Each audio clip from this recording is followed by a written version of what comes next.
आज हमारा topic of discussion होगा सेल कल्चर।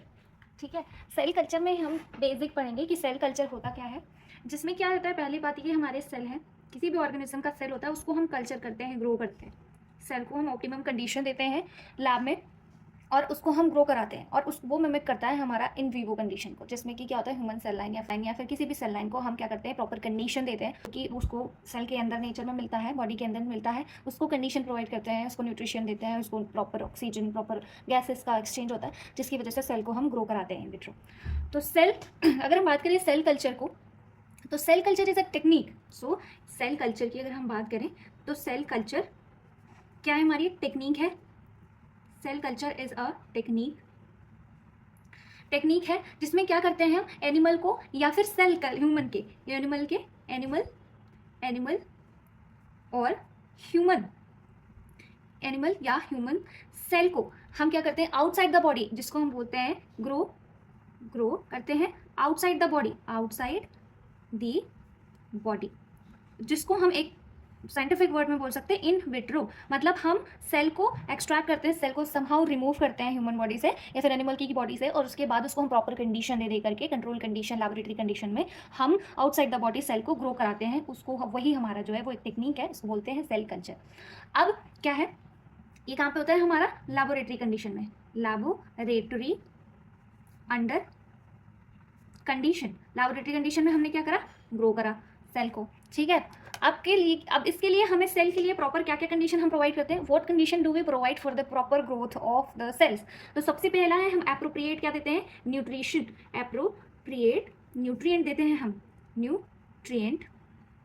नेक्स्ट क्या देते हैं हम, प्रॉपर टेम्परेचर चाहिए, जो कि एक सेल को ग्रो होने के लिए जो भी हमारा इन विवो कंडीशन में सेल को जो भी टेम्परेचर चाहिए वो वाला टेम्परेचर हम प्रोवाइड करते हैं, विच इज 37 डिग्री सेल्सियस। फिर हम उसको ऑप्टिमम पीएच देते हैं, पीएच जो कि हमारा बायोलॉजिकल पीएच होता है वो पीएच देते हैं।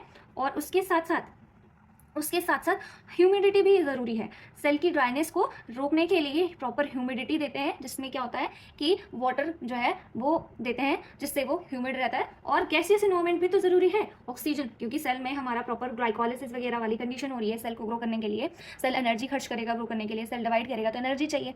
एनर्जी कहाँ से मिलेगा, उसको मिलेगा वो एनर्जी जब ऑक्सीजन प्रेजेंट होगा और ऑक्सीजन की प्रेजेंस में वो एटीपी बनाएगा, तो उसके लिए गैसियस एक्सचेंज यानी कि O2 और CO2 का एक्सचेंज। उसके साथ साथ हम क्या करते हैं, कुछ ग्रोथ हार्मोन्स भी देते हैं, ग्रोथ हार्मोन्स देते हैं, हार्मोन्स। ठीक है, to promote the cell cycle and proliferation. Cell की साइकिल को बढ़ाने के लिए, सेल की तादाद को बढ़ाने के लिए हमने क्या क्या कंडीशंस दी, न्यूट्रिएंट्स दिया, टेम्परेचर दिया, पीएच, ह्यूमिडिटी, गैसियस एक्सचेंज करा हमने, और ग्रोथ हार्मोन्स भी दिए हैं उसको। उसके बाद अगर हम बात करें कि जो भी हमारा सेल कल्चर है ये एक फंडामेंटल टेक्निक है जो कि बायोटेक्नोलॉजी में यूज होता है। It's a fundamental technique which is use in biotechnology, molecular अगर किसी भी सेल को हम ग्रो कर रहे हैं तो उसके मॉलिकुलर बायोलॉजी को स्टडी करने के लिए हम सेल को ग्रो करा सकते हैं।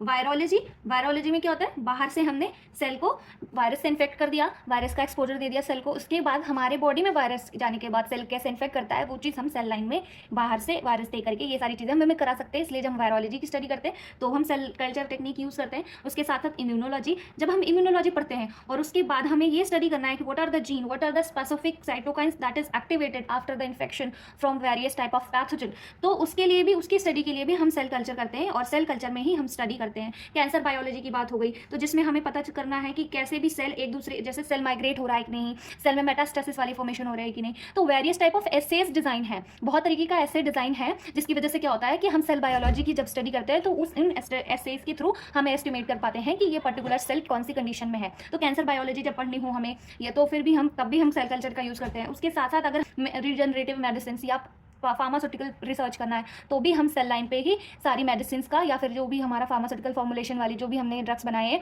उन सबका सेल लाइन पे एक्सपोजर दे करके उन सबको सेल लाइन पे हम ऐड करके उसकी स्टडी करते हैं।